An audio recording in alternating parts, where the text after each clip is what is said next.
Assalamualaikum warahmatullahi wabarakatuh. Perkenalkan, saya Cut Kaironisa dari angkatan 2020 Prodi Bimbingan dan Konseling Universitas Syah Kuala. Di sini saya akan mempresentasikan hasil dari program bimbingan dan konseling yang telah saya buat.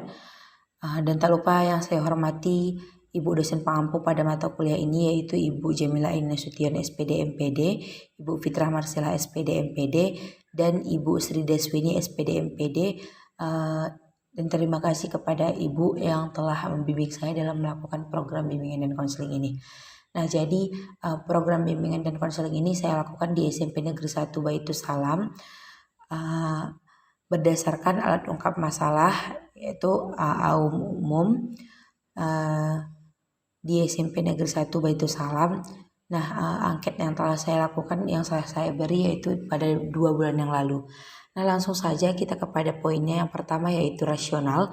Ya, jadi setiap individu itu pasti dihadapkan dengan permasalahan hidup yang tidak habis-habisnya. Begitu juga dengan siswa-siswi yang telah duduk, yang sudah duduk di bangku sekolah, pasti menghadapi permasalahan tersebut. Nah, dan manusia itu dituntut untuk bisa menyelesaikan permasalahan itu sendiri, dimulai dengan mengenai potensi dan kemampuan dirinya.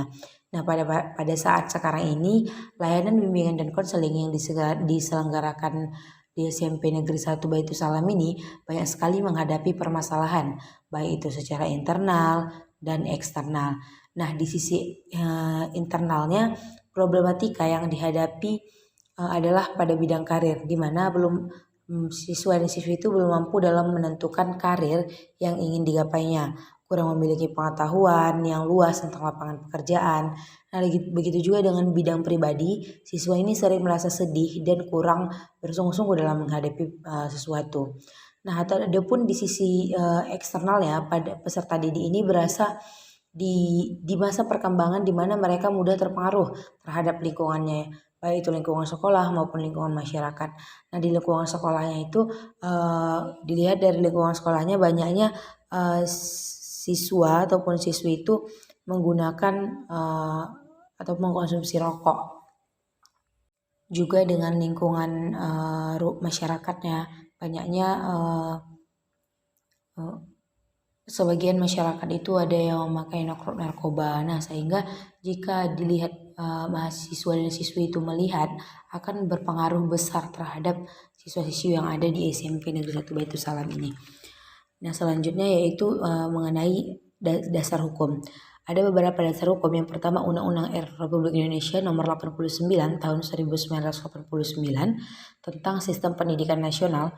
Selanjutnya, Undang-Undang Republik Indonesia Nomor 14 Tahun 2005 menjelaskan tentang guru dan dosen. Selanjutnya, Undang-Undang Republik Indonesia Nomor 20 Tahun 2003 menjelaskan tentang pendidikan. Selanjutnya, Peraturan Pemerintah Republik Indonesia Nomor 74 Tahun 2008 tentang kerja guru bimbingan dan konseling ataupun konselor. Selanjutnya, Peraturan Menteri Pendidikan Nasional Republik Indonesia tahun 2008 Nomor 27 tentang standar kualifikasi akademik dan kompetensi konselor. Selanjutnya, dalam Peraturan Menteri Pendidikan Nasional Nomor 3 garing 5 PB 2010 Nomor 14 tahun 2010 tentang petunjuk pelaksanaan jabatan fungsional guru dan angka kreditnya.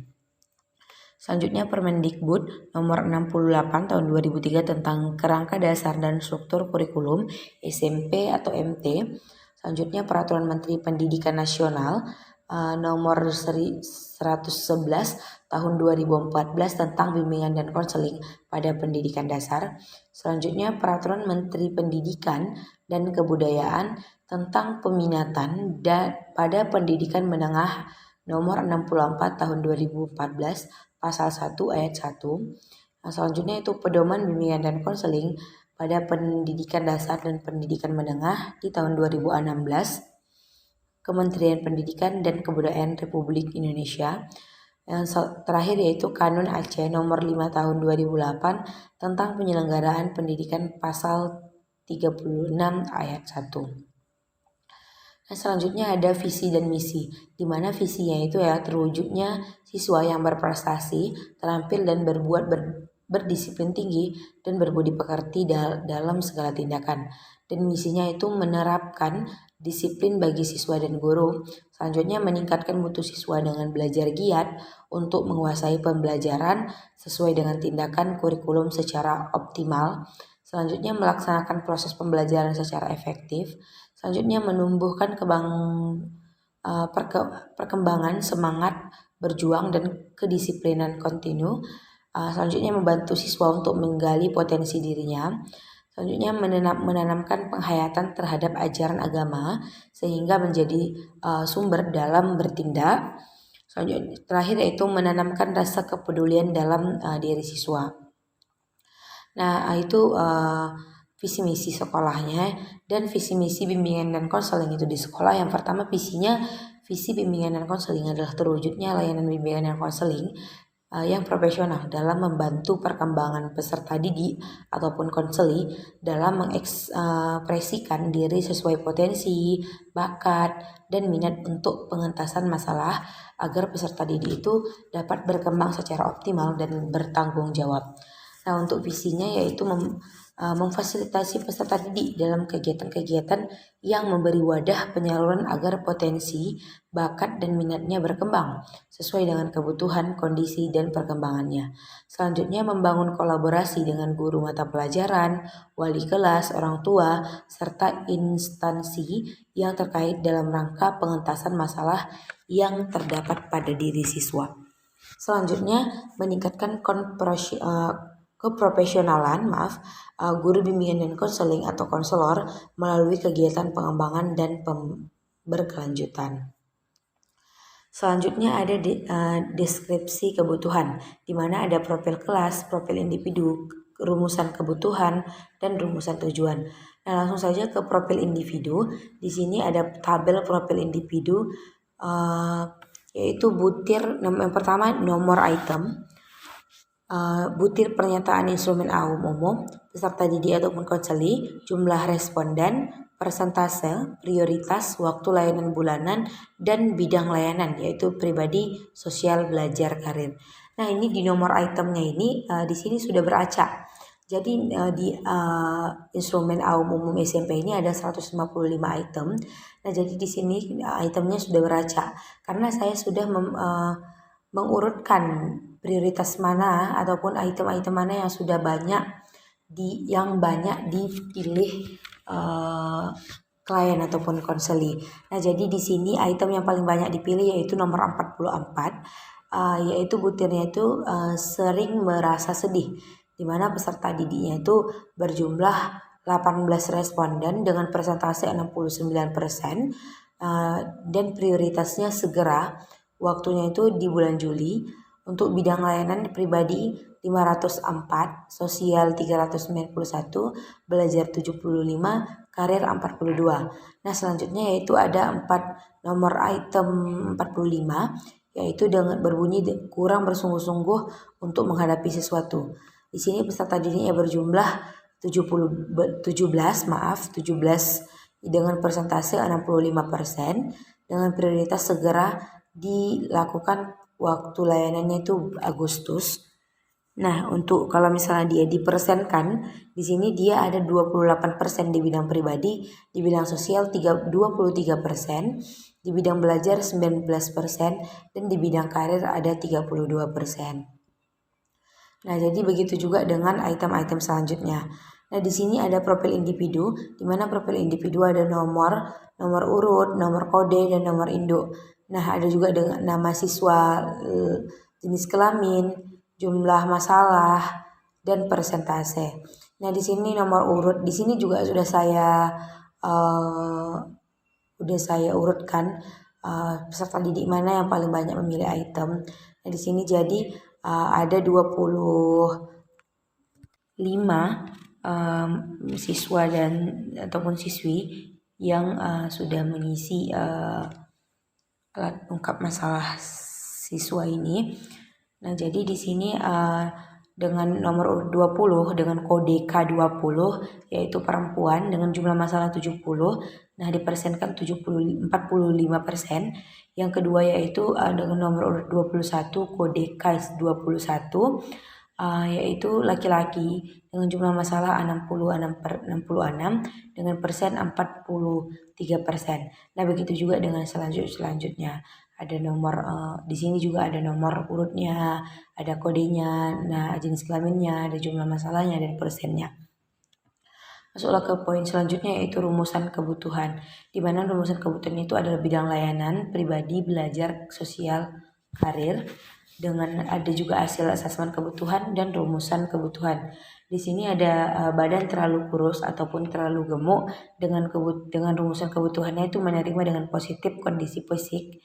Selanjutnya sering pusing ataupun sakit, di mana rumusan kebutuhannya itu menjaga kondisi fisik dan pola makan.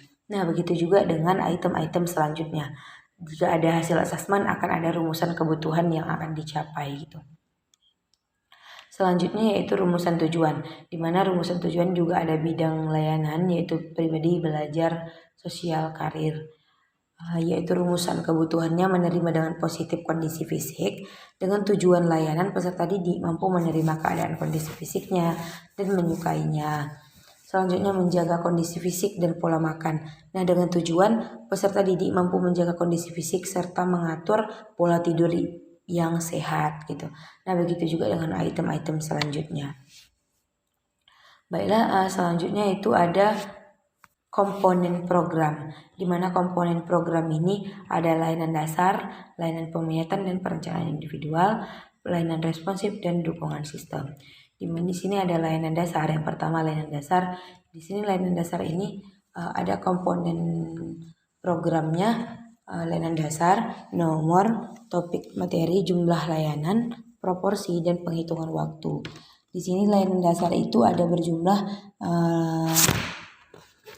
36 jumlah layanan dengan proporsi 33%. Perhitungannya itu ada 8 jam. Nah, di layanan peminatan dan perencanaan individual ada 22 jumlah layanan dengan persen 29% dengan waktu 7 jam. Selanjutnya ada bidang layanan responsif yaitu dengan jumlah layanan 34, persentase 31 dengan waktunya itu 7 jam. Selanjutnya ada layanan dukungan sistem. Jumlah layanannya itu ada 6 dengan persen 8%, yaitu dengan waktu 2 jam. Nah, untuk selanjutnya ada bidang layanan, di mana bidang layanan ini pribadi, sosial, belajar, karir. Juga ada rencana operasional yaitu action plan, yaitu bidang layanannya itu pribadi. Dengan tujuan layanan, peserta didik mampu menerima keadaan kondisi fisiknya dan menyukai dirinya. Badan terlalu pendek ataupun terlalu tinggi, bentuk badan dan warna kulit itu kurang menarik. Sering pusing ataupun sakit. Nah, di sini peserta didik ini intinya itu ada beberapa item membahas mengenai tentang bentuk tubuhnya gitu. Jadi di sini komponen layanannya itu yaitu layanan responsif karena banyaknya siswa ataupun siswi yang memilih item-item ini. Nah, untuk strategi layanannya itu konseling kelompok. Untuk materi layanannya belajar bersyukur dengan bentuk tubuh. Untuk metode pelayanannya itu disesuaikan dengan pendekatan. Untuk medianya itu PPT, laptop, dan evaluasinya wawancara, observasi hasil, wawancara LKS. Begitu juga dengan item-item yang selanjutnya, yaitu sering pusing ataupun sakit. Jadi komponen layanan itu layanan dasar, bidang strategi layanannya itu bimbingan klasikal, materi layanannya itu hidup sehat itu indah, metode layanannya itu ceramah dan diskusi, medianya PPT dan laptop, evaluasinya yaitu proses wawancara, observasi hasil wawancara LKS. Selanjutnya ada pengembangan topik atau tema. Di sini ada bidang layanan, deskripsi kebutuhan, tujuan layanan, topik ataupun tema layanan, submateri layanan, dan alokasi waktu. Di sini ada bidang layanan dasar. Deskripsi kebutuhannya itu menerima dengan positif kondisi fisik. Dengan tujuan layanan peserta didik mampu menerima keadaan kondisi fisiknya dan menyukainya. Nah, topik ataupun temanya itu belajar bersyukur dengan bentuk tubuh. Nah, untuk submateri layanan pentingnya, yang pertama pentingnya bersyukur. Yang kedua, tips mampu bersyukur. Yang ketiga, belajar bersyukur agar hidup bahagia. Yang terakhir yaitu belajar mensyukuri bentuk tubuh dengan alokasi waktu 2 JP. Selanjutnya itu menjaga kondisi fisik dan pola makan. Dengan tujuan layanan peserta didik mampu menjaga kondisi fisik serta mengatur pola tidur yang sehat. Topik atau temanya itu hidup sehat itu indah. Untuk submaterinya yang pertama pentingnya menjaga kesehatan, manfaat dari hidup sehat, tips dan trik hidup sehat. Untuk alokasi waktunya 2 JP. Nah, begitu juga dengan item-item selanjutnya. Selanjutnya ada evaluasi, pelaporan, dan tindak lanjut. Di mana evaluasi ini yaitu penyusunan rencana. Yang pertama yaitu penyusunan rencana evaluasi. Di mana dalam evaluasi itu harus menyusun apa sih rencana yang akan dilakukan ketika mengevaluasi gitu. Dan pengumpulan data. Nah, jadi misalnya kayak di dalam evaluasi ini misalnya pengumpulan datanya itu kurang bagus gitu ataupun kurang tepat dilakukan gitu. Jadi akan dilakukan evaluasi. Nah, selanjutnya itu analisis dan interpretasi data. Nah, di evaluasi ini harus menganalisis dan menginterpretasi data yang sudah didapatkan gitu. Selanjutnya itu adalah pelaporan. Nah, jadi di pelaporan ini kita membuat laporan itu hendaknya logis dan dapat dipahami oleh si pembaca. Nah, jadi dengan kita membuat laporan dengan logis dan dapat dipahami akan mempermudah orang-orang yang membaca laporan kita tersebut. Selanjutnya sesuai dengan kaidah penulisan. Nah, jadi sesuai dengan bahasa Indonesia yang baik dan benar gitu. Selanjutnya dilaporkan tepat waktu. Nah, jadi pelaporan yang sudah kita buat ini harus dilaporkan tepat waktu gitu. Nah, selanjutnya itu tindak lanjut. Nah, di dalam tindak lanjut ini menentukan aspek-aspek perbaikan yang penting yang harus ditindak lanjuti gitu. Aspek-aspek apa saja yang harus kita tindak lanjuti secara dengan cepat gitu kan. Selanjutnya menyusun ulang desain program, di mana kita harus menyusun ulang desain program yang jika desain tersebut tidak sesuai ataupun harus dievaluasi lagi gitu, kita harus menyusun ulang desain tersebut. Yang terakhir yaitu melaksanakan kegiatan tindak lanjut. Selanjutnya itu ada sarana dan prasarana, di mana itu ada nomor uraian kegiatan, spesifikasi, satuan harga dan manfaat. Di sini ada uraian kegiatannya itu ruang bimbingan konseling, di mana ada ruangan dengan satuan ruangan 1 buah, harganya itu 5.500.000, kursinya itu 10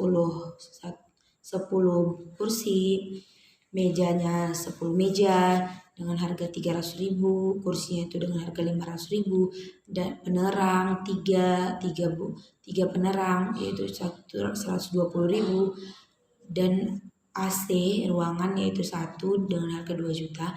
Nah, untuk manfaatnya itu memfasilitasi dalam pemberian layanan bimbingan konseling pada peserta didik ataupun konseli dengan aman dan nyaman.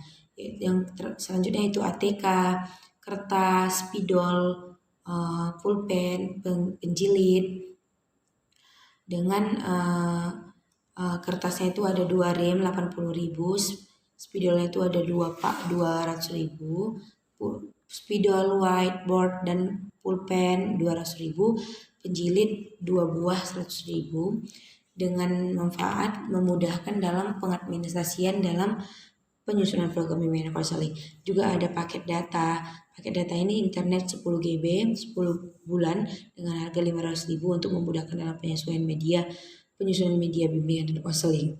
Selanjutnya ada anggaran biaya, yaitu seperti layanan BK, transportasi untuk layanan advokasi 2 kali pertemuan 200.000, dengan jumlah 400.000, home visit 2 orang kali 3 kali observasi kali 50.000 yaitu 300.000, pembuatan media 5 media bimbingan konseling dengan volume 200.000, dengan harga 1 juta. Begitu juga dengan yang seperti yang saya bilangkan tadi, bahan-bahan ATK, sarana dan prasarana. Nah, jadi dengan jumlah keseluruhannya itu 6.570.000. Selanjutnya ada jadwal kegiatan layanan bimbingan konseling semester ganjil dan semester genap. Di mana semester ganjil ini ada jenis kegiatan layanan bidang bimbingan, fungsi dan bimbingan dan konseling. Tujuannya ada juga waktunya, di sini waktunya dari bulan Juli sampai bulan Desember. Untuk persiapannya itu pembagian tugas-tugas bimbingan dan konseling ataupun konselor dengan tujuan tercapainya efektivitas layanan bimbingan dan konseling. Di sini dilakukan pada bulan Juli di minggu pertama dan minggu kedua. Ada juga melakukan asesmen kebutuhan dengan tujuan terungkapnya kebutuhan peserta didik, menyusun program bimbingan dan konseling. Di sini untuk asesmen ini pada minggu ketiga dan minggu keempat. Begitu juga dengan selanjutnya. Nah, jadi pada semester ganjil ini ada juga layanan bimbingan dan konseling, yaitu layanan dasar. Di sini ada bimbingan klasikal. Yang pertama yaitu Sekolahku Indah. Nah, di mana di sini dilakukan pada minggu pertama bulan Juli dengan fungsinya manfaatnya itu fungsi pemahaman dan pengembangan. Untuk manfaatnya peserta didik aman terhadap sekolahnya, peserta didik nyaman terhadap sekolahnya gitu. Yang kedua yaitu beruntung bagi orang yang bertakwa. Di itu fungsinya pemahaman dan pengembangan. Peserta didik dapat memahami kaidah-kaidah yang terdapat di agama itu. Dari sini dilakukan pada minggu kedua pada bulan Juli. Nah, untuk semester genap juga seperti itu. Ada persiapan yang dilakukan guru bimbingan dan konseling seperti di semester genap tadi, yaitu dilakukan pada bulan Juli juga di minggu pertama dan minggu kedua. Untuk di semester genap ini juga ada layanan bimbingan konseling, yaitu layanan konseling dasar, bimbingan klasikal. Di sini ada hidup sehat itu indah, fungsi pemahaman dan pengembangan. Peserta didik mampu menjaga hidup dia lebih sehat gitu. Di sini dilakukan pada bulan Agustus di minggu pertama. Nah, jadi di program semester ganjil dan genap ini ada beberapa juga bidang layanan, yaitu ada dilakukannya advokasi, kunjungan rumah, home visit, bimbingan kelas besar gitu. Nah, dan juga ada lampiran. Di sini ada lampiran yaitu RPL bimbingan klasikal, ada RPL bimbingan kelompok, konseling kelompok, konseling individual. Juga terdapat dokumentasi yang saya lakukan pas memberikan angket terhadap anak-anak siswa dan siswi SMP Negeri 1 Baitul Salam. Di sini saya lakukan pada 2 bulan yang lalu. Nah, baiklah, mungkin ini saja yang bisa saya sampaikan di presentasi kali ini. Jika ada kesalahan saya mohon maaf, dan kekurangan juga saya mohon maaf. Bila taufik wal hidayah. Assalamualaikum warahmatullahi wabarakatuh. Terima kasih.